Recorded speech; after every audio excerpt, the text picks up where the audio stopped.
This is pretty surrealistically remarkable, I have to say. AI is basically telling on itself. Well, it did that in the Google results.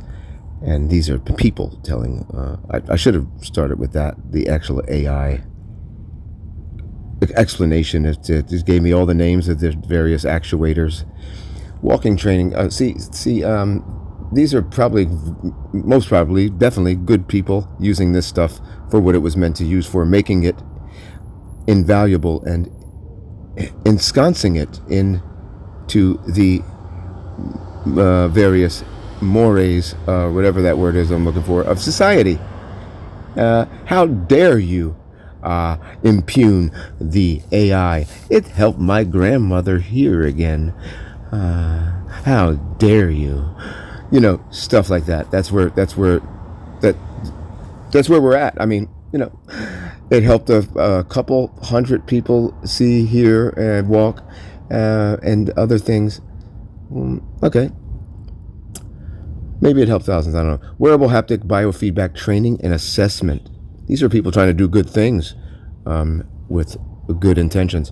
Walking training. Perform real-time walking training. Wait till we get to it gets juicy here, and it made my heart flutter, and I said to say, Payday, relax, don't get excited. Don't start cursing. Don't say I told you so and see this is blah blah blah blah, and I have to learn that. I'm learning. But you see, there's a lot of stuff to point out, and the more I think about that, the more I think about calm down, take a breath, breathe into your vagina. It's going to be all right. Increase walking stability or improve neurological gait deficits. Example applications include knee osteoarthritis, stroke rehabilitation, Parkinson's disease, and cerebral palsy. Are you getting that? They are mimicking these various conditions. And then making you say, here, deal with this, and they're showing you how to get over it. Balance training. This caught my attention. Vestibular, for more reasons than two. Vestibular troubles. Yeah.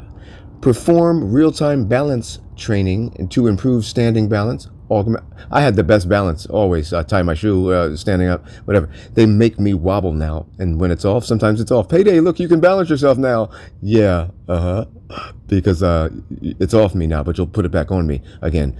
Balance disorders or assess feedback performance during dual task activities. Example applications include vestibular loss, cognitive impairment, spastic diplegia, and autism. Wow. So example applications, I'm assuming that they are mimicking these various disorders and conditions. So that's something else, isn't it? I wonder how they do that. That's a rhetorical question. Running training. Perform real-time running training to reduce injury risk, improve running economy. My eyes are... you all understand what's happening. I have Sanjay Gupta in my eyes. It's the schmutz. It's the DARPA schmutz in my eyes. My eyes are fine. When I put a little menthol or even alcohol in them, I can see again, read again, they're fine. And so the schmutz gets back in them. Example applications include high school, collegiate, recreational, and professional running. All right, let's see. Drop landing training. Perform real-time drop landing training to reduce ACL injury risk, increase performance, or improve jump and landing motor control. Example applications include adolescent, high school, collegiate, and recreational athletics. Okay, it's not talking about, okay. See, example applications include stroke. They understand what a stroke is. They always tell me when they're hitting my head, because whatever they're doing, the deep neural network reconfiguration or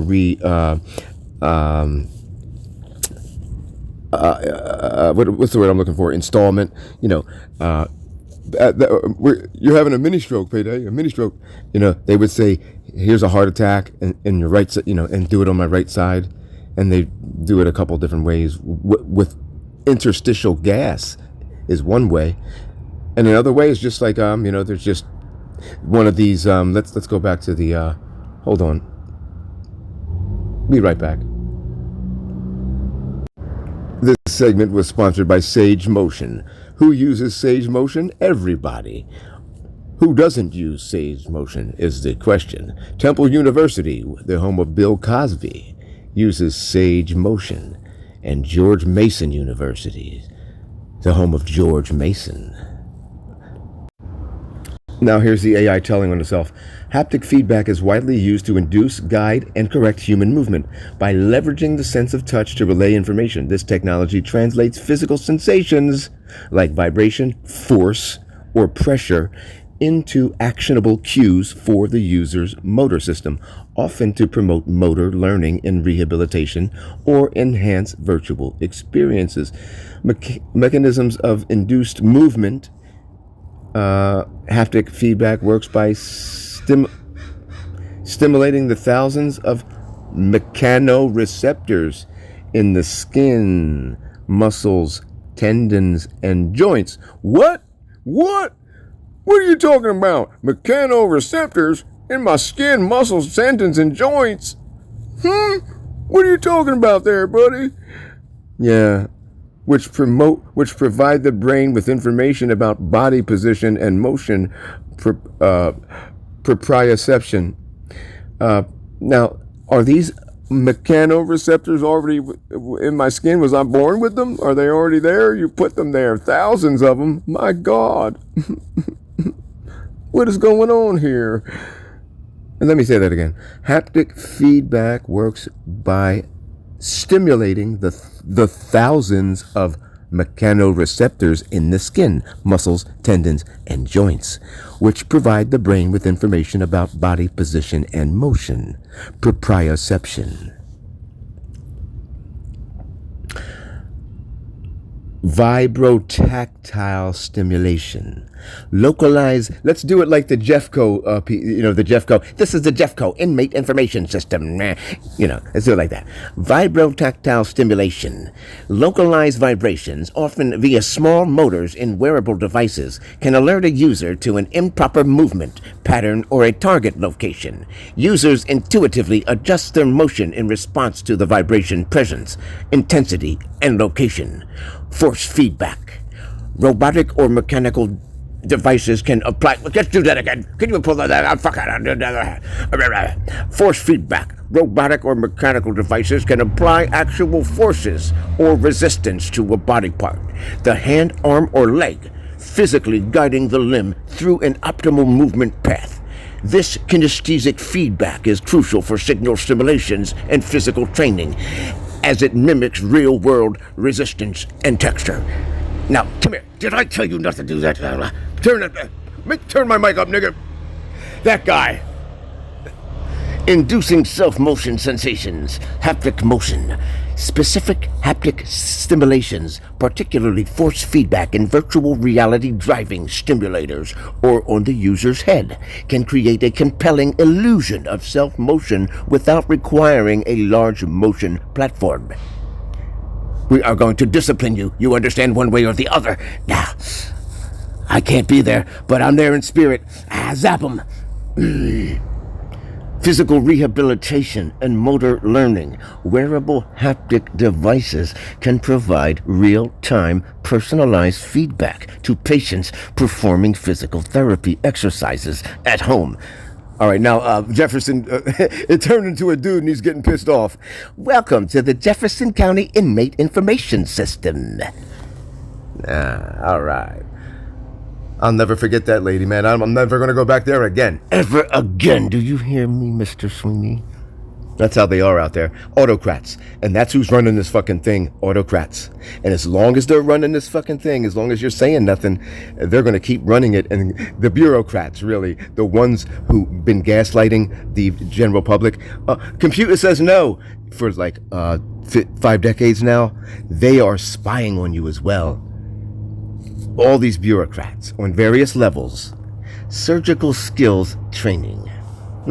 Surgical and skills training. Force feedback. You see, notice the term force feedback a lot here.